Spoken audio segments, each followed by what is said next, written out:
Okay, go ahead. Thank you, Jesus. Help us do that hours. Amen.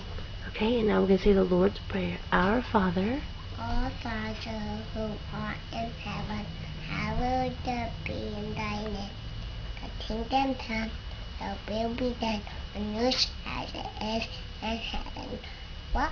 give us Give us our daily bread.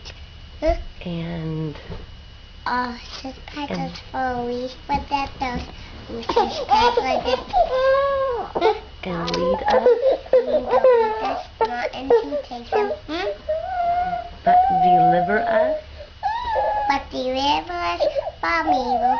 for Thine the kingdom, and the power and the power and glory, forever and ever. Amen.